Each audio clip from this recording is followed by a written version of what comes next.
My name is Gian Myron Obregos, and my report is about Introduction to Tidal Energy. As the global demand for energy continues to rise and concern about climate change intensify, the research for sustainable and low carbon energy sources has become increasingly important. Among the various forms of renewable energy, tidal energy stands out because of its predictability and reliability. Unlike solar or wind energy, ocean tides follow precise and measurable cycles. Today's discussion will focus on the concept of tidal energy and how ocean tides are harnessed to generate electricity. To better understand the role of tidal energy in sustainable development, it is important to first define what tidal energy is and where it comes from. Tidal energy is a form of renewable energy derived from the kinetic and potential energy of ocean tides. These tides are primarily caused by the gravitational interaction between the Earth, the Moon, and the Sun. Because tidal movements are governed by celestial mechanics, they occur in regular and predictable patterns, making tidal energy a highly dependable renewable resources. Having defined tidal energy, the next step is to examine how ocean tides themselves are formed.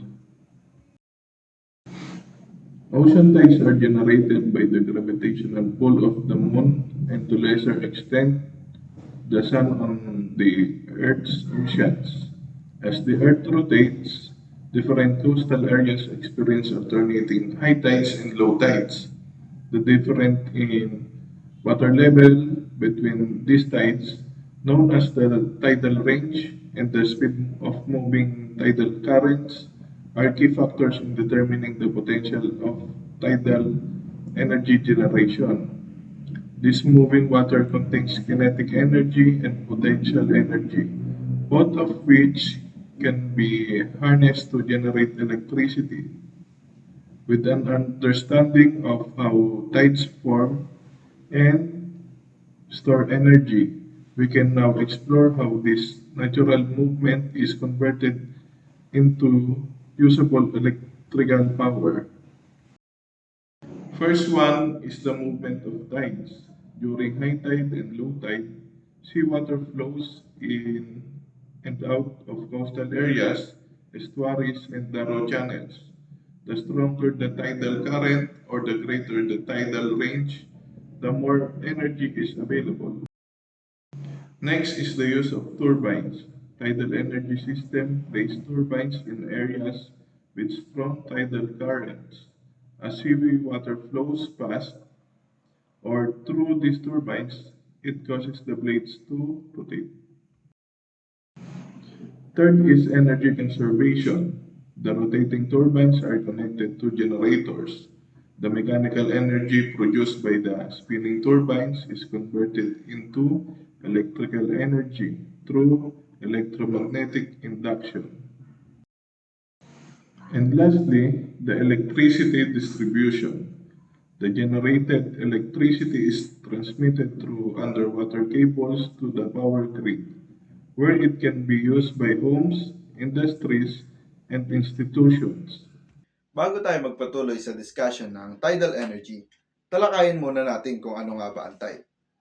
So, what are tides? Ang tides ay ang regular na pagtaas at pagbaba ng level ng tubig sa dagat. Ibig sabihin, hindi lang basta random ang galaw ng tubig dagat, kundi may pattern ito na paulit-ulit na nangyayari araw-araw dahil sa puwersa ng kalikasan. What are the importance of tides? Mahalaga ang tides dahil may malaking epekto ito sa pangingisda, paglalayag ng mga barko, coastal activities at marine life. Halimbawa, may mga pantalan na nagagamit lang kapag high tide. Where tides occur? Ang tides ay nangyayari sa mga karagatan at mas napapansin ito sa coastlines o mga baybayin kung saan kita talaga ang pag-urong at pagtaas ng tubig. Ngayon naman ay tukuyin natin kung ano ang nagiging sanhi nito at kung bakit ito nangyayari. So, these are the causes of tides. So, una, gravitational pull of the moon. Ang moon ang pinakapangunahing sanhi ng tides dahil ito ang pinakamalapit na celestial body sa Earth. Dahil sa gravity nito, hinihila nito ang tubig dagat kaya nagkakaroon ng pag-ipon ng tubig o bulge. Pangalawa, gravitational pull of the sun. Ang sun ay may epekto rin sa tides, pero mas mahina ito kumpara sa moon dahil mas malayo ito sa Earth. Gayunpaman, nakakadagdag pa rin ito sa galaw ng tubig dagat. Lastly, Earth's rotation. Habang umiikot ang Earth, dumadaan ang iba't ibang lugar sa mga bahagi ng karagatan na may mataas at mababang tubig. Kaya nagkakaroon ng pagbabago sa tide or tide level sa bawat lokasyon. What is high tide and low tide? High tide. High tide ay ang panahon kung saan ang tubig dagat ay nasa pinakamataas na level. Karaniwan itong nangyayari kapag ang isang lugar ay nasa ilalim ng tidal bulge. Low tide naman. Ang low tide naman ay ang panahon kung saan ang tubig dagat ay nasa pinakamababang level nito. Dito makikita ang pag-urong ng tubig sa mga baybayin. Ngayon naman ay ilang beses ka ba nangyayari ang tide sa isang araw? Sa karamihan sa lugar sa mundo, may dalawang high tides at dalawang low tides. Yan ay sa loob ng isang araw. Ito ang tinatawag na semi-diurnal tides. Ngayon naman ay alamin natin kung bakit nga ba mayroon dalawang high tides. Ang unang high tide ay ang high tide on the side facing the moon. Ang unang high tide ay nangyayari sa side ng Earth na nakaharap sa moon. Dito, malakas ang gravitational pull ng moon kaya hinihila nito ang tubig papunta sa kanya na nagsasanhi ng bulge. Pangalawa naman ay ang high tide on the opposite side of the Earth. Ang pangalawang high tide ay nangyayari sa kabilang side ng Earth. Ito ay dahil sa inertial o centrifugal force habang umiikot ang Earth at Moon sa iisang center of mass.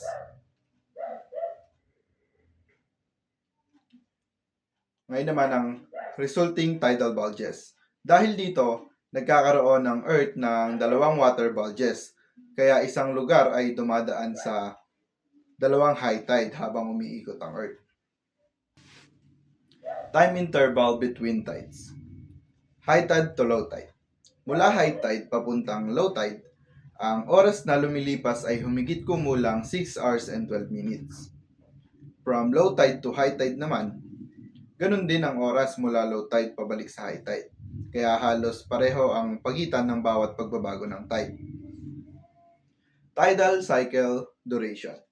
Ang isang buong tidal cycle mula sa high tide hanggang sa susunod na high tide ay tumatagal ng abot 12 hours and 25 minutes.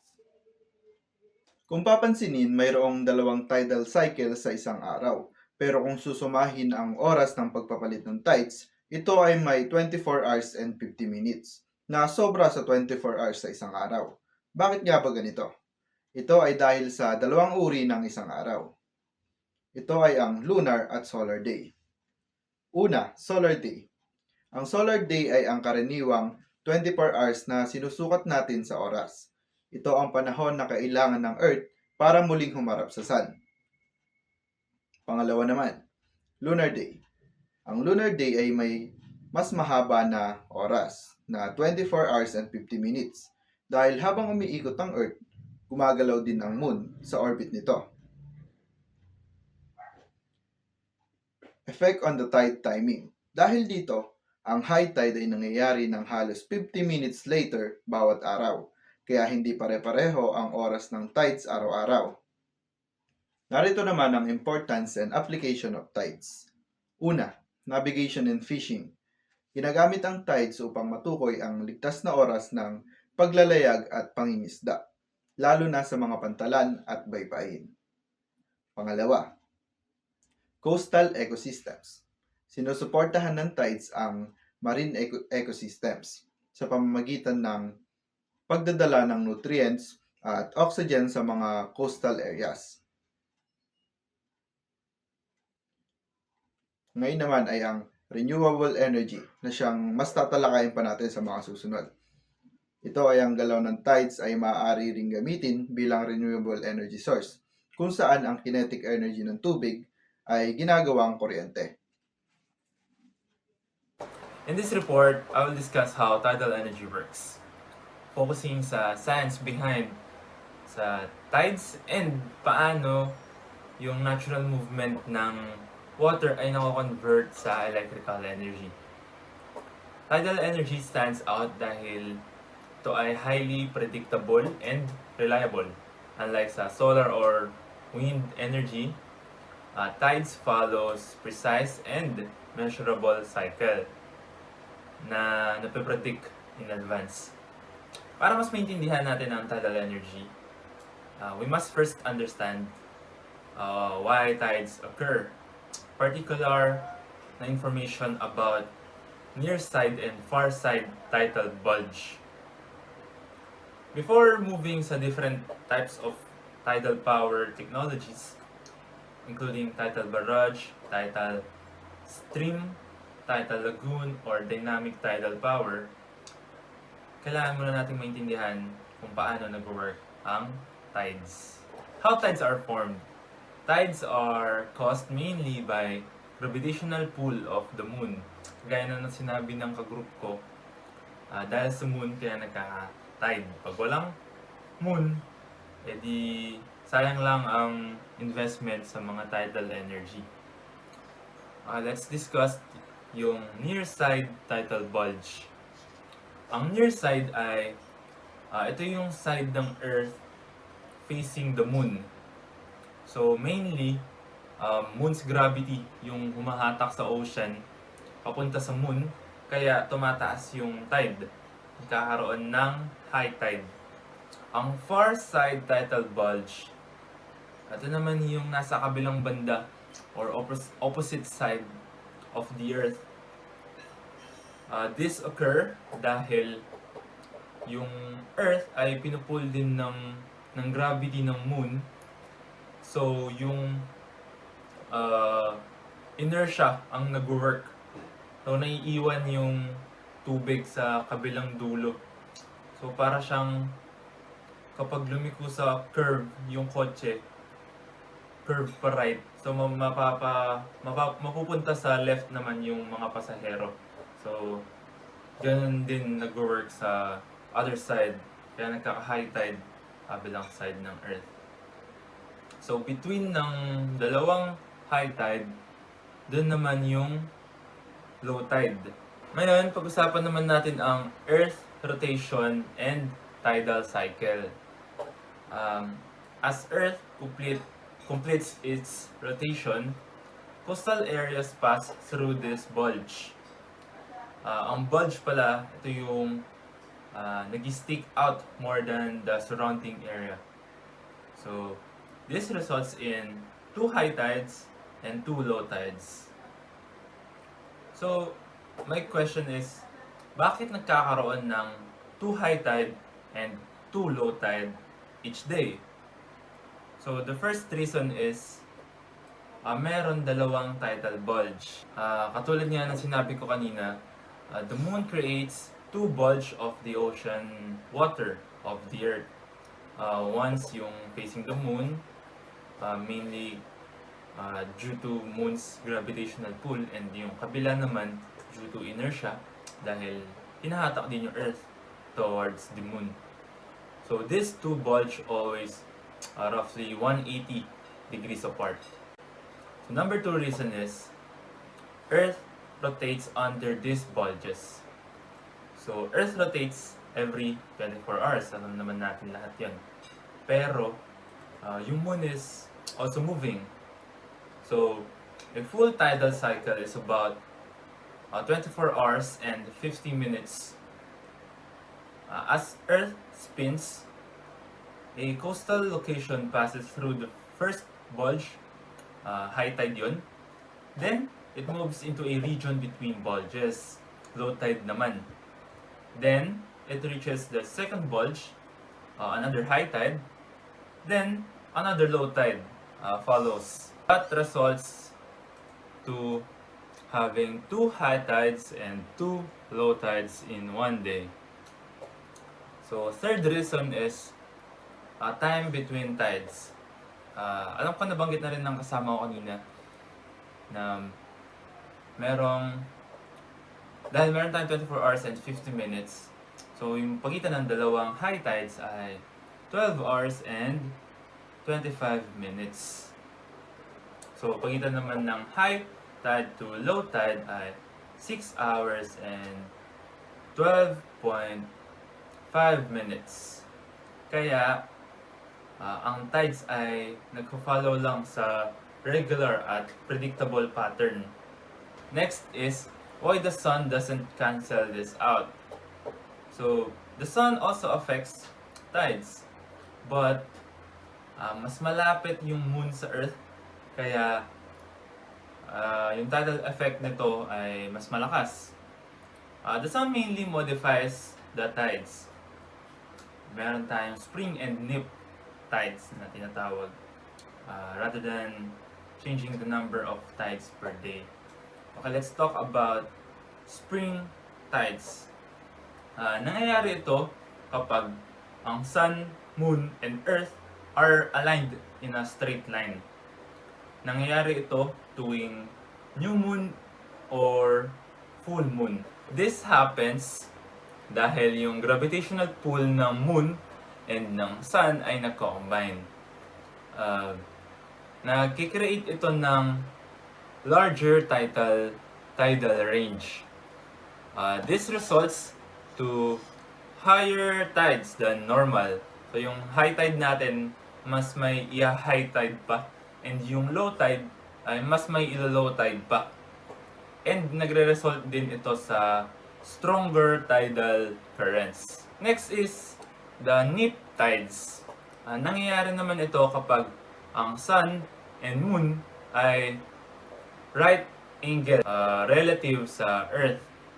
So, nangyayari ito tuwing first quarter moon and third or last quarter of moon. Nangyayari dito ay yung sun's gravity partially cancels the moon's tidal effect. So, nire-reduce niya yung overall tidal force. This results to lower high tides. So, yung normal na high tide naman natin ay mas mababa dun. And higher low tides. Nagre-result din ito sa small tidal range and weaker tidal currents. Next naman ay ang basic principle of tidal energy conversion. Madali lang yung principle behind this tidal energy. Very straightforward. Ang nangyayari dito is, when the water moves, it spins the turbines. And by spinning the turbine, it drives the generator to produce electricity. Tidal system extract energy from the horizontal flow of tidal currents or the difference in water height or water level between high tides and low tides. Madami ng technologies ang nagka-capture sa energy na to. Iba't ibang ways kung paano nila ginagamit ang tides to convert electrical energy. Good day everyone, I'm Julian Miel S. Pangilinan and from VSEE and I'm here to present about tidal power system. Sa video na to, pag-uusapan natin ang types of tidal power system. Ang tidal power system ay isang uri ng renewable energy na nanggagaling sa paggalaw ng tubig dagat dahil sa tides o yung pagtaas at pagbaba ng tubig sa dagat. Ang tides ay nangyayari dahil sa gravitational pull ng buwan at araw sa mundo. Dahil predictable ang tides, nagiging reliable source ito ng energy kung ikukumpara sa renewable source tulad ng solar o wind. Mga tatlong pangunahing uri ng tidal power system na ating tatalakayin ay about sa tidal stream generator, next is the tidal barrage, and lastly the tidal lagoon. Isa-isahin natin silang i-explain kung ano sila, paano sila gumagana, at kung saan sila karaniwang ginagamit. First is the tidal stream generator. Ano ang tidal stream generator? Ang tidal stream generator ay mga device na kumukuha ng energy mula sa daloy ng tubig dagat habang ang tide ay pumapasok o tinatawag na flood side at lumalabas at tinatawag itong EBB tide. Pwede mo itong isipin na parang underwater wind turbine pero imbis na hangin ang umiikot sa blades, tubig dagat ang nagpapagalaw. Karaniwan silang inilalagay sa makikitid na straits, channels, malalalim na bahagi ng dagat, mga lugar na may malalakas at tuloy-tuloy na tidal current. So, paano gumagana ang tidal stream generator? Kapag ang tide ay gumagalaw, ang tubig ay dumadaan sa turbine blades dahil mas dense ang tubig kaysa sa hangin, kaya kahit mabagal kumpara sa hangin ng galaw nito, malaki pa rin ang energy na dala nito. Ganito ang process. Una, gumagalaw ang tidal current. Pangalawa, itinutulak nito ang turbine blades. Pangatlo, umiikot ang rotors. Pangapat, ang rotation ay konektado sa generator. Panglima, ang generator ang nagko-convert ng mechanical energy into electrical energy. And lastly, ang kuryente ay dinadala sa shore gamit ang underwater cables. Ang next topic nating pag-uusapan sa tidal stream generator ay ang turbines ay pwedeng horizontal axis katulad ng wind turbine. Pangalawa ay pwede rin siyang vertical axis na umiikot ang kahit anong direction ng current. Punta tayo sa mga pangunahing components ng isang tidal stream system ay karaniwang binubuo ng turbine blades, rotor at shaft, generator, support structure na nakakabit ng seabed o naka-float. Next is the subsea cables at lastly the power conditioning equipment. May mga ibang system na nakalubog lang at halos hindi kita sa surface ng dagat. Placement at layout. Pwedeng itong single turbine lang at pwede ring array of turbine parang underwater wind farm. Mahalaga ang tamang spacing para hindi makaapekto ang flow ng tubig at performance ng bawat turbine. Application at use. Ginagamit ang tidal stream generator sa mga lugar na may consistent na tidal flow, malalim ang tubig, hindi kailangan ng malalaking dams or barriers. Common ito sa coastal areas at mga bansang may malalaking tidal current. Next, let's proceed to the tidal barrage, the second topic of our video. Ano ang tidal barrage? Ang tidal barrage ay isang malaking structure o dam na tinatayo sa bunganga ng estuary, bay, or river mouth. Ito ay isang sa pinakaunang uri ng tidal power system at kadalasang ikinukumpara sa hydroelectric dams. Pero ang pinagkaiba ay tides ang pinagmumula ng energy, hindi river flow. Paano gumagana ang tidal barrage? Ang tidal barrage ay gumagana gamit ang difference ng water level sa pamamagitan ng dagat at basin sa likod ng barrage. Ito ang step-by-step process kung paano gumagana ang tidal barrage. First, kapag high tide, tumataas ang tubig sa dagat. Susunod, bubuksan ang gates para pumasok ang tubig sa basin. Kapag puno na, isinasara ang gates. Kapag low tide naman, mas mataas ang water level sa basin kaysa sa dagat. At susunod, pinapadaan ang tubig sa turbines habang lumalabas. Next, ang pag-aagos ng tubig ang nagpapaikot sa turbines. Next, ang turbines ay konektado sa generator na gumagawa ng kuryente. May ibang tidal barrage na gumagawa ng kuryente kapag papasok ang tides. Meron ding gumagawa kapag palabas ang tides. Tinatawag itong two-way generator. Ito naman ang mga pangunahing bahagi ng tidal barrage. Karaniwang components ng tidal barrage ay barrage wall or dam. Next is the sluice gate, yung humaharang ng tubig, papasok at palabas ng dam. Next is the turbines na nagpapaikot sa shaft. Next is the generator na nagko-convert ng mechanical into electrical. Next is the control system. Lastly, the transmission lines. Ang turbine ay kadalasang low head turbine. Designed para gumana ito kahit maliit ang height difference ng tubig. Punta tayo sa structural design. Ang tidal barrage ay fixed structure, malawak at mahaba, matibay para kayanin ang pressure ng tubig at tides. Ginagawa ito gamit ang concrete, steel reinforcement at heavy-duty mechanical system. Let's proceed to the operational characteristic. Ang electric generator ay nakadepende sa tidal cycle. Karaniwang may dalawang generator period sa isang araw at controlled ang flow ng tubig gamit ang gates. Dahil dito, ang output ay scheduled at hindi random. Let's proceed to the last topic of our video, which is the tidal lagoon. Ano ang tidal lagoon? Ang tidal lagoon ay parang artificial enclosed body of water na ginagamit sa baybayin o malapit sa dagat. Hindi tulad ng tidal barrage na humaharang sa buong estuaries, ang tidal lagoon ay independent enclosure na pwedeng bilog o pahaba ang hugis. Paano gumagana ang tidal lagoon? Ang principle ay halos kapareho ng tidal barrage, pero mas flexible ang design. Ganito ang proseso. Una, kapag high tide, pinapasok ang tubig sa lagoon. Pangalawa, kapag puno na, isinasara ang gate. At pangatlo, kapag bumababa na ang tide sa labas, mas mataas ang tubig sa loob ng lagoon.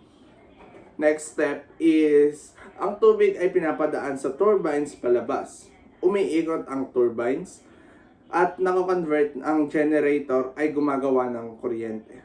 Pwede ring two-way generator or controlled timing ng power output. Ito ang mga bahagi ng tidal lagoon system. First, the lagoon wall or embankments. Next is the inlet and outlet gates. Next, the turbine. Next, the generator. Next is the control and monitoring system. And lastly, the electrical transmission system. Let's proceed to, ang lagoon walls ay maaaring gawa sa rock, concrete, at earth embankments. Punta naman tayo sa design flexibility. Isa sa pinaka-importanting concept ng tidal lagoons ay design flexibility. Pwedeng itayo offshore. Hindi kailangang harangin ang river system at pwedeng idisenyo ayon sa shape ng coastline. Ang laki ng lagoon ay nag-iiba depende sa tidal range, power requirements at location. Next, the operational characteristic. Ang tidal lagoon ay gumagana base sa tidal cycle. May controlled flow ng tubig at pwedeng i-adjust ang timing ng generation. Dahil dito, mas madaling i-integrate sa power grid kumpara sa ibang tidal power system. Let's proceed to the comparison sa concept level. Kung ikukumpara sa concept, ang tidal stream generator ay direct use ng moving water. Ang tidal barrage naman ay gumagamit ng water level difference sa estuary. At ang tidal lagoons ay enclosed water bodies na gumagamit din ng tidal height difference. Lahat sila ay gumagamit ng predictable tidal motion, nagko-convert ng mechanical energy into electrical energy, at nakadepende sa tidal cycles ng mundo. Sa kabuuan, ang tidal power system ay isang mahalagang bahagi ng renewable energy technologies. May tatlong pangunahing uri. Ang tidal stream generator na parang underwater wind turbines. Ang tidal barrage naman ay katulad ng hydroelectric dam sa estuaries. At ang tidal lagoons na artificially enclosed tidal basin. Bagamat magkakaiba ang kanilang design at operation, iisa ang prinsipyo at gamit ang natural na galaw ng tides para makagawa ng kuryente. Ang Siwa Lake Tidal Power Station na matatagpuan malapit sa Seoul, South Korea ay kasalukuyang pinakamalaking tidal power plant sa buong mundo na may kapasidad na 254 megawatts at nagsimulang ma-operate noong 2011. Ang planta na ito ay itinayo gamit ang isang umiiral na seawall na dati ay para sa flood control at land reclamation. Sa halip na magtayo ng bagong dam, ginawang power generating structure ang seawall, kaya mas environment friendly at mas cost effective ang proyekto. Gumagana ang planta sa pamamagitan ng pagpasok ng tubig dagat sa mga turbine tuwing high tide o papasok na alon. Bukod sa paggawa ng kuryente, malaki rin ang naitulong nito sa pagbuti ng kalidad ng tubig sa Siwa Lake dahil sa mas maayos na sirkulasyon ng seawater. Mahalaga ang proyekto na ito sa renewable energy goals ng South Korea sa pagbawas ng carbon emission. Ang Rance Tidal Power Station sa France ay isa sa mga pinamaagang large-scale tidal power project sa mundo. Mayroong itong capacity na 240 megawatts at na-commission noong 1966 at hanggang ngayon ay operational pa rin. Matatagpuan ito sa Rance River estuary sa Brittany, kung saan sinasamantala ang malaking tidal range ng lugar para mapagenerate ng kuryente mula sa both incoming at outgoing tides. Pinatunayan ng planta ito na ang tidal power ay reliable sa long-term at low-maintenance. Ang Annapolis Royal Generating Station ay matatagpuan sa Bay of Fundy sa Nova Scotia, isang lugar na kilala sa pagkaroon ng pinamataas na tidal range sa buong mundo. Mayroong itong capacity na 20 megawatts at nagsimulang mag-operate noong 1984. Gumagamit ang planta na ito ng isang malaking turbine para makagawa ng kuryente mula sa galaw ng tubig dagat. Kahit mas maliit ito kumpara sa ibang tidal power stations, naging importanteng bahagi ito sa development ng tidal power technology sa North America. Nag-provide din ito ng valuable data tungkol sa turbine performance at sa mga environmental impacts, lalo na sa fish migration at sediment movement ng dagat. Ang Makin Tidal Power Project sa Scotland ay isa sa mga pinaka-advanced na tidal stream project sa buong mundo. Mayroong itong capacity na 6 megawatts at nagsimulang mag-operate noong 2017. Hindi tulad ng tidal barrage, gumagamit ang Makin ng underwater turbines na inilalagay sa seabeds. Ang principle na ito ay kagaya ng wind turbines pero ang source ng energy ay ang ocean currents. Dahil dito, minimal lang ang visual impact at hindi na maabala ang natural flow ng tubig dagat. Nisenyo ang proyekto na ito para sa future expansion at ipinapakita dito kung paano pwedeng i-integrate ang tidal energy sa modern power grid na may minimal environmental impact. Ang Jiangsha Tidal Power Station sa Zhejiang Province, China ay isa sa mga pinakamaagang tidal energy projects ng bansa. Ito ay na-commission noong 1980 at may capacity na 3.2 megawatts. Binubuo ito ng maraming maliliit na turbines na naka-install sa isang tidal barrage. Bukod sa electricity generation, ginagamit din ang plantang ito para sa research, testing, at technology development.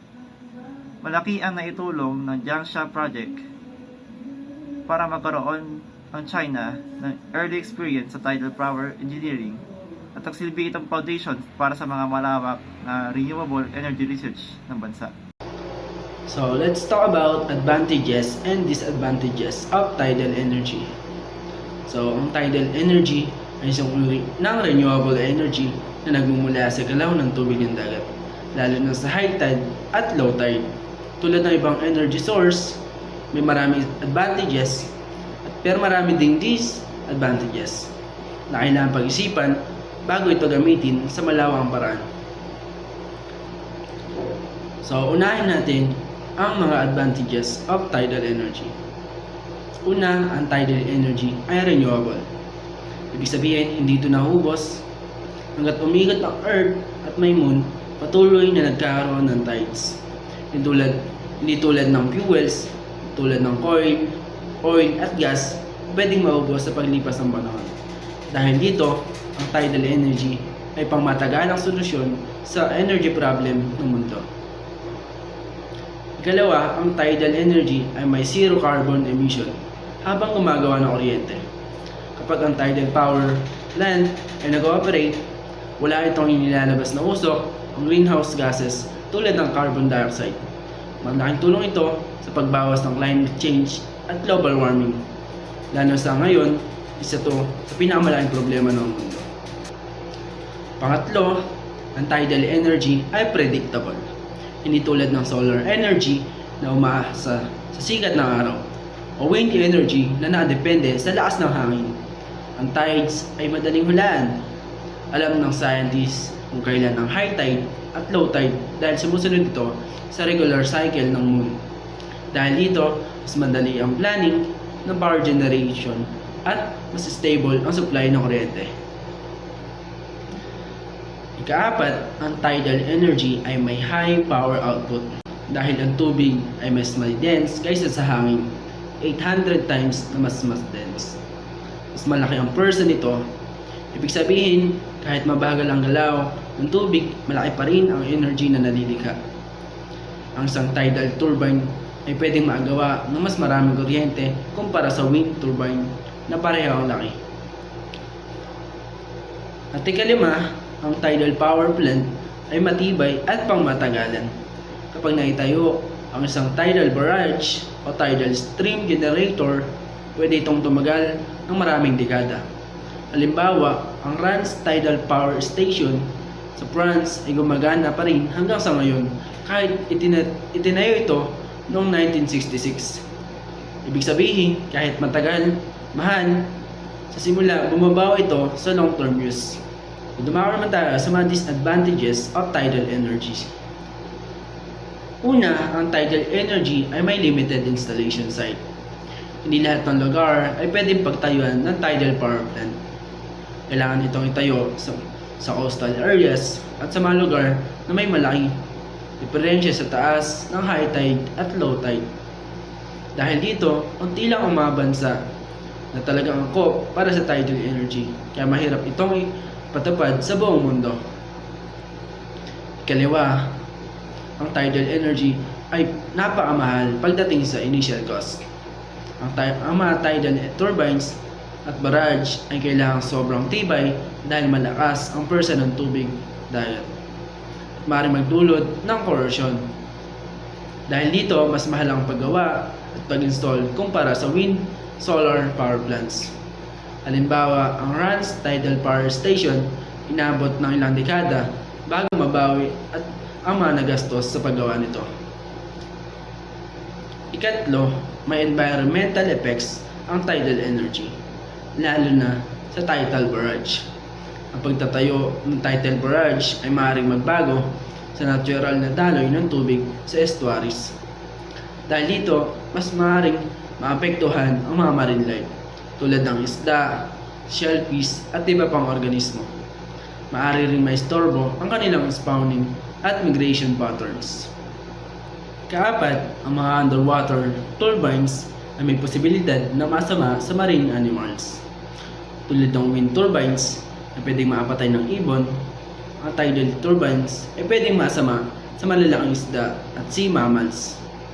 Kahit mas maliit ang epekto nito kumpara sa barrage, isa pa rin itong seryosong concern sa environmental protection. At ikalima, May mga kaso rin na ang tidal power projects ay nagdulot ng polusyon. Halimbawa, sa Siwa Lake sa South Korea, nagkaroon ng matinding polusyon at reservoir matapos itong itayo sa seawall. Dahil dito, ang tubig ay hindi naging angkop para sa agriculture. Pinapakita nito na kapag hindi maayos ang planning, management, maaaring mas lulala ang environmental problems sa halip na masolusyonan. Sa madaling salita, ang tidal energy ay isang malakas at promising renewable energy source. Malaki ang potential nito na makakatulong sa pagbawas ng fossil fuel dependence at sa paglaban ng climate change. Gayunpaman, dahil sa mataas na gastos, limitadong lugar, environmental concerns, kailangan ng maingat na pag-aaral at tamang teknolohiya bago ito gamitin sa mas malawak na scale. Kung gagamitin ng tama at responsable, ang tidal energy ay maaaring maging mahalagang bahagi ng future energy system ng mundo. Pag-usapan naman natin ang isang renewable energy source na hindi pa masyadong napag-uusapan. Pero may malaking potensyal sa future ang tidal energy. Habang patuloy na tumataas ang demand sa kuryente at lumalala ang epekto ng climate change, naghahanap ang mundo ng mas malinis, mas sustainable at mas reliable na energy sources. Isa sa mga promising solutions ay ang tidal energy na galing mismo sa natural na galaw ng karagatan. Sa discussion na ito, tatalakayin natin kung ano ang tidal energy, bakit ito mahalaga sa future energy needs, at ano ang mga ongoing technological development na nagpapalakas sa potential nito. Ang tidal energy ay isang uri ng renewable energy na nagmumula sa pagtaas at pagbaba ng tubig dagat o mas kilala sa tawag na tides. Ang tides ay nangyayari dahil sa gravitational pull ng moon at ng sun sa earth. Hindi tulad ng solar o wind energy na minsan ay unpredictable. Ang tidal energy ay highly predictable. Alam na natin kung kailan tataas at bababa ang tubig dagat. Kaya mas madali itong i-plan at i-integrate sa power systems. Gumagamit ang tidal energy ng mga tidal turbines na parang underwater windmills. Kapag dumaloy ang tubig, umiikot ang turbines at kino-convert ang kinetic energy ng tubig into electrical energy. Mayroon ding tidal barrage kung saan kinokontrol ang daloy ng tubig sa isang dam, like structure para makalikha ng kuryente. Bakit nga ba mahalaga ang tidal energy para sa ating future? Mahalaga ang tidal energy dahil sa tatlong pangunahing dahilan: sustainability, reliability, at environmental impact. Una, renewable ito. Hanggat may buwan at karagatan, hindi mauubos ang tidal energy. Pangalawa, consistent at predictable ang output nito. Kaya pwede itong magsilbing baseload power o kuryente na tuloy-tuloy ang supply. Pangatlo, once na na-install na ang tidal energy systems, halos zero carbon emissions ang operation nito. Malaking tulong ito sa pagbawas ng greenhouse gases at sa mga pag-combat ng climate change.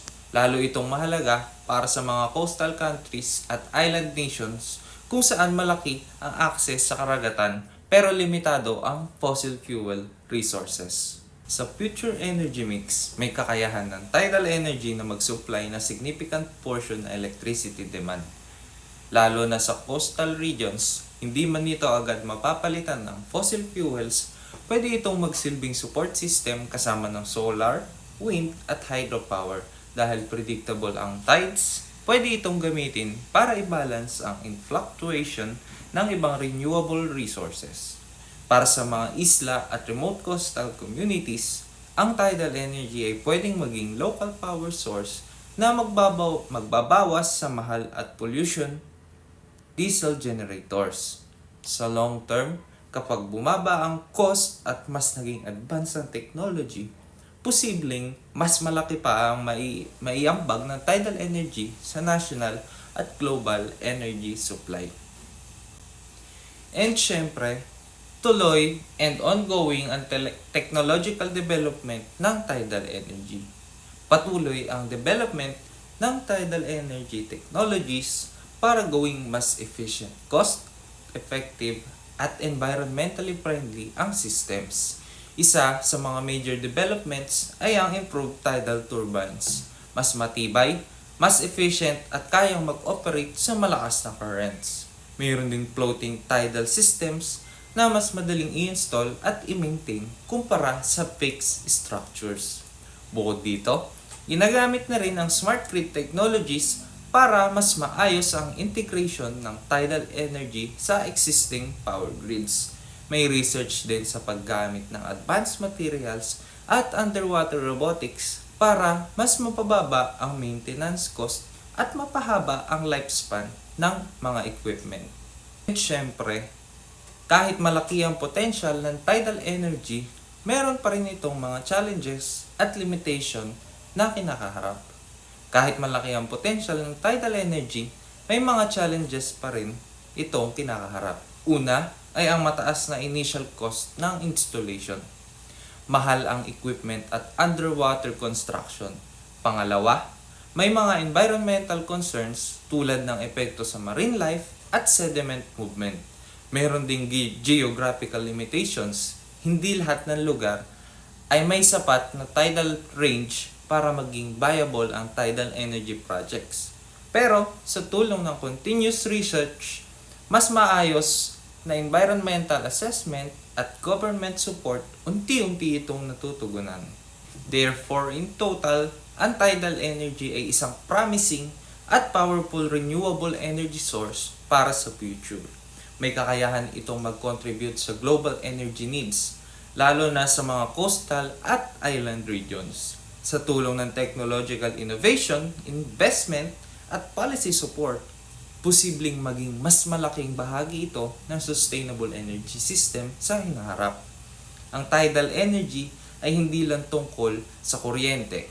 Ito ay tungkol sa mas malinis na planeta at mas sustainable na future para sa mga susunod na henerasyon.